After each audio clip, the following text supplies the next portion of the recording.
Hi friends, என் பேர் ஷிபா. Cine factory வியூவர்ஸ்க்கு பெரிய hi சொல்லிக்கிறேன். ஹலோ சார், எப்படி இருக்கீங்க? நல்லா இருக்கேன். சுபா, நீங்க எப்படி இருக்கீங்க? ரொம்ப நல்லா இருக்கேன். சரி சரி. ட்ரெண்ட்ல இருக்கீங்களா இல்லையா? ட்ரெண்ட்ல தானே இருக்கேன். ரஜினில இருந்து ஆரம்பிச்சு சிவகார்த்திகேயன், விஜய் சேதுபதி வரைக்கும் ட்ரெண்ட்ல தானே இருக்கேன். ட்ரெண்ட்ல இருந்தாம பேச முடியாது பத்தியா? இன்னும் தெரியலையே நீங்க ட்ரெண்ட்ல இருக்கிற மாதிரி. நீ எதை சொல்ல வர? ட்ரெண்ட் இல்லைட்டு இப்போ ரீசெண்டா ட்ரெண்ட் ஆயிட்டு இருக்கதே வந்து பிக் பாஸ் தான். அத பத்தி நீங்க பேசுற மாதிரியே தெரியல. ஓ, பிக் பாஸ் ட்ரெண்ட்ல இருக்கா? அப்ப எல்லாரும் பாக்குறாங்க சார். இப்படி ஒரு கேள்வி கேக்குறீங்க?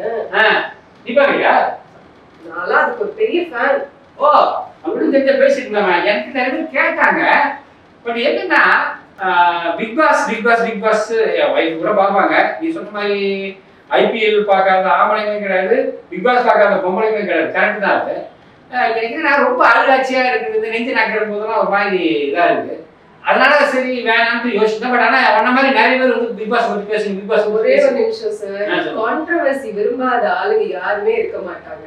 கொரோனா பத்தி கூட நீங்க கேளுங்க, பதிலே உங்களுக்கு வராது. பட் பிக் பாஸ் பத்தி கேளுங்க, புட்டு புட்டு வைப்பாங்க என்ன நடக்குது ஏது நடக்குது. பட் என்னன்னா இது அதாவது நல்லா இருக்கு ஆனா நல்லா இல்லை அப்படின்னு தோணுது எனக்கு. ஆனா லேடிஸுக்கு எப்படி ஃபீல் பண்ணாலும் நிறைய பேர் பாக்குறாங்க. இப்போ காலேஜ் பசங்களை கேட்டப்போ நான் கேட்டேன், என்னம்மா பிக் பாஸ் பாக்குறீங்களான்னு கேட்டப்போ அது வந்து பார்ப்போம் சார். யாரு? பாலாஜி நல்ல பேரு, ஜித்தன் ரமேஷ்க்கு நல்ல பேரு. ஜித்தன் ரமேஷ் வந்து ஏன்னா ரொம்ப ஒரு மெச்சூர்டா இருக்கு. அப்படி ரெண்டாவது வந்து ரொம்ப சாஃப்டா எந்த இடத்துல பேசணும் அந்த இடத்துல மட்டும் பேசுற அப்படி, எந்த இடத்துல பேசக்கூடாது அங்கே பேசாம இருக்காரு.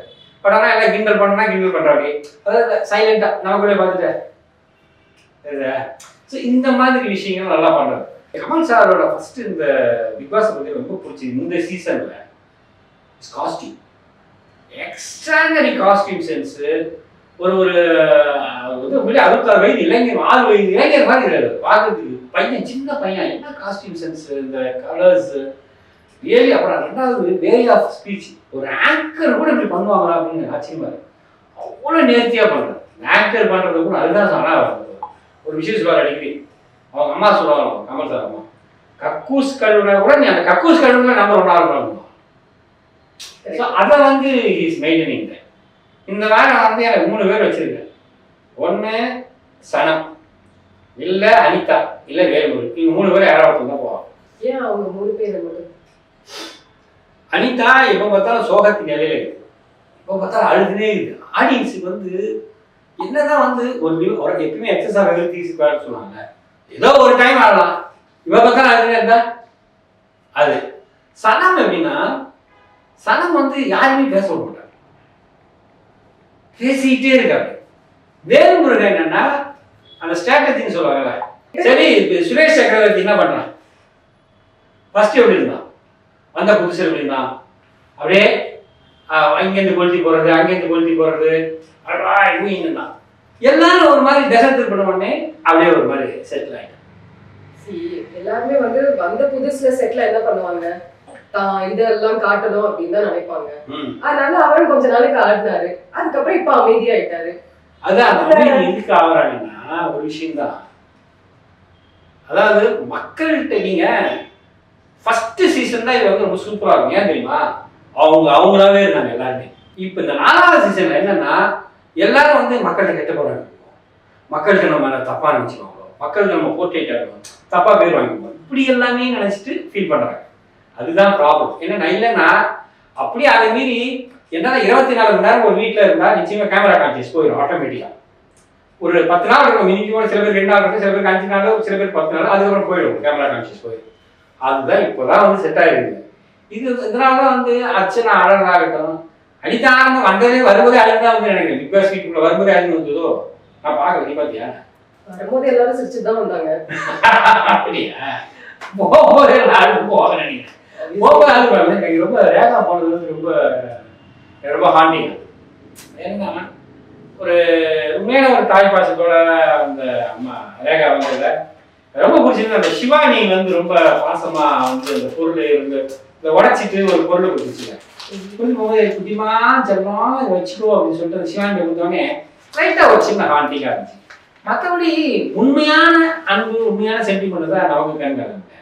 நீங்க எப்போ பார்த்தாலும் அழுதுங்க, எப்போ பார்த்தாலும் ஒரு ஆர்டிஃபிஷியலா இருக்கு சில நேரத்தில். இதில் எனக்கு தெரிஞ்சு வந்து பாலாஜி வந்து நல்லா காம்படிட் பண்ணுவோம். ஆரி மேல ஒரு நம்பிக்கை இருந்தது. அதுக்கப்புறம் ஆரி வந்து ரொம்ப கொஞ்சம் ஓவரா பேசி கொஞ்சம் தொடர்ந்து அவ்வளோ பேச வேண்டிய அவசியம் இல்லை. நீங்க ஆரி பத்தி சொல்லும் போது ஆரிக்கும் பாலாஜிக்கும் எவ்வளவு தூரம் ஒரு கான்ட்ரவர்சி இருக்கும்னு நீங்க நினைக்கிறீங்க? அது இருக்கும். ஏன்னா பாலாஜி வந்து பேசிக்கா வந்து சின்ன பையன், ஒரு 24 years old பாய். அவன் வந்து எப்படின்னா ஜாலியா இருக்கும்னு நினைக்கிற ஒரு கேரக்டர். 24 வயசுல ஜாலியா இருக்கிறது வந்து நேச்சுரல். ஆரி எப்படின்னா அவனுக்கு நான் 32 வயசு இருப்பா, அவ்வளோதான் இருக்கும். ஆனா என்னன்னா அவன் வந்து அவன் பட்ட வேதனைகளும் கஷ்டங்களும் ஹீரோவாக தன்னை நிலைநிறுத்தின விஷயங்கள் நிறைய இருக்கு. அதுக்கப்புறம் அவங்க அம்மா எதுவும் ரொம்ப முடியல, ஏதோ ஒரு வியாதி மாதிரி வந்து ஏதோ ஒரு பிரச்சனை.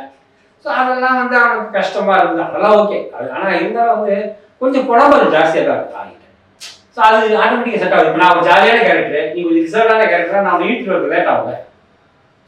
இல்லைப்பா எப்படிப்பா எப்படின்னு சொல்லி. ஸோ அந்த மாதிரி தான் அது வந்து செட் ஆகுது ஒரு கஷ்டம். Actually first season, second season, third season, இப்போ ஃபோர்த் சீசனுக்கு வந்துட்டாங்க. கேரக்டரைசேஷன் பார்த்தீங்கன்னா ஒரு கேட்டகரியிலேருந்து ஒரு ஈக்குவாலிட்டி கொடுத்து எடுத்துட்டு வந்த மாதிரி தெரிஞ்சுது. பட் இந்த ஃபோர்த் சீசன்ல பார்த்தீங்கன்னா ஒரு சில கேட்டகரிஸ் எல்லாம் இல்லாத மாதிரி தெரியுது. For example choreographer. ஃபர்ஸ்ட் சீசன்ல பார்த்தீங்கன்னா நிறைய கேட்டகரைசேஷன்ஸ் இருந்துச்சு. ஆனா அது அப்படியே வந்து டிராவல் ஆகல. ஏன்னா இப்போ வந்து மற்ற லாங்குவேஜஸ் பார்த்தீங்கன்னா கண்டிப்பா ஒரு காமனர் இருப்பாங்க.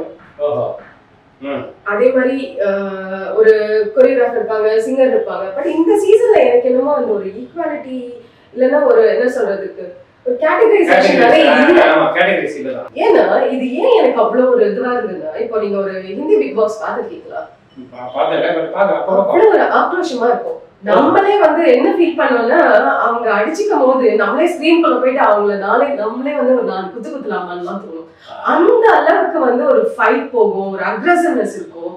ஆனா அது கொஞ்சம் இங்க நான் கம்மியா இருக்கிற மாதிரி நான் ஃபீல் பண்றேன். ஏன்னா இந்த மாதிரி கொஞ்சம் அக்ரெசிவா பார்க்கக்கூடிய ஆளுங்க வந்து இதெல்லாம் மிஸ் பண்றாங்களோ எனக்கு என்னமோ ஃபீல் ஆகுது.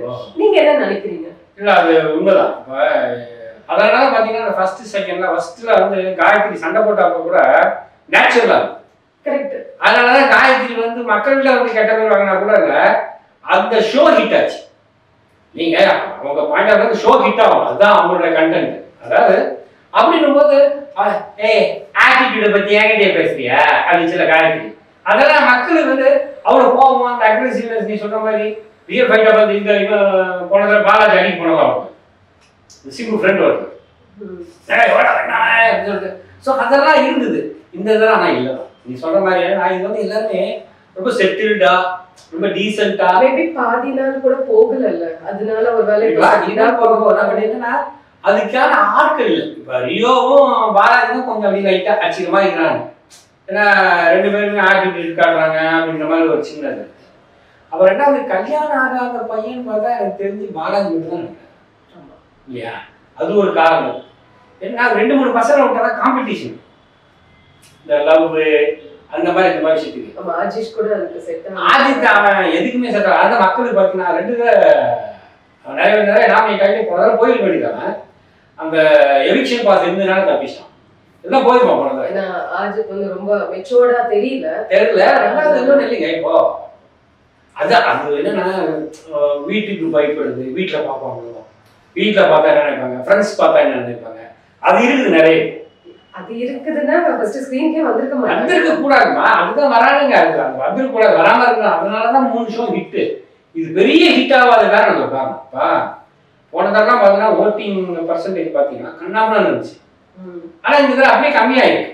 அதுக்கு காரணம் வந்து இதுதான். என்னன்னா சொன்ன மாதிரி கண்டஸ்டன்ஸ் வந்து அந்த உள்ள வந்த ஆட்கள் வந்து நீ சொன்ன மாதிரி எல்லாம் சித்தரமே ஃபில்ம் ஆக்டர், ஆரி ஃபில்ம் ஆக்டர், பாலாஜி படம் நடிச்சிருக்காங்க இல்லையா? சுரேஷ் சக்கரவர்த்தி முன்னாள் சீரியல் ஆக்டர். மோஸ்ட்லி எனக்கு தெரிஞ்ச எல்லாருமே வந்து ஒரு சினி பேஸ்டு ஆட்கள். அதெல்லாம் அதான் நிஷா விஜய் டிவியில் வேலை பார்க்குது. ரியோ வந்து யாரும் விஜய் டிவியில் வேலை பார்க்குற மாதிரி தான் இப்போதான் ஒரு படம் நடிச்சிருக்காரு இந்த படம். பட் அதனாலதான் நமக்கு கரெக்டா தெரியல. பட் போக போக இன்ட்ரெஸ்ட் ஆகணும். ஆமா, இப்போ ஒரு 22-23 டேஸ் தான் போயிருக்கு. மேபி இதுக்கு மேல இப்போ இந்த வாரம் எவிக்ஷன் பார்ப்போம். நான் வந்து யாரை சொல்றேன்னா வேல்முருகன் ஃபர்ஸ்ட் வெளியாவது வாய்ப்பு அதிகம், இல்லைன்னா சனம், இல்லைன்னா அனிதா. இதுல யாரும் மாறி வெளியே வரலாம். புரியுதா? என் நினைவுல புரியுது இல்லை. நாளைக்கு கமல் சார் இருக்கிறாரு, சோ இத பார்த்துட்டு நம்ம நெக்ஸ்ட் வீக் மீட் பண்ணுவா. கண்டிப்பா. மேபி நம்ம வியூவர்ஸ் கிட்டே வந்து நிறைய கான்ட்ரோவர்சிஸான கேள்விகள் நீங்களே எங்களுக்கு வந்து கமெண்ட் பாக்ஸ்ல கமெண்ட் பண்ணலாம். சோ இந்த கேள்வி எல்லாம் நான் சார் கிட்ட வெளுத்து வாங்க போறேன் அவரை. சோ ரெடியா இருங்க. Okay done. Thank you. கண்டிப்பா இன்னைக்கு ஷோ உங்களுக்கு கண்டிப்பா பிடிச்சிருக்கும். இனிமே எல்லாமே வந்து நீங்க கேட்க போற கேள்வியை தான் நான் அவர்கிட்ட கேட்க போறேன். அதனால ரெகுலரா வாட்ச் பண்ணிட்டு தயவு செஞ்சு இந்த சேனலை சப்ஸ்கிரைபும் பண்ணுங்க. அங்க ஒரு பெல் ஐகான் இருக்கும், அதை மறக்காம கிளிக் பண்ணிடுங்க. So please like and share, but waiting for your questions to ask him the very next coming episodes.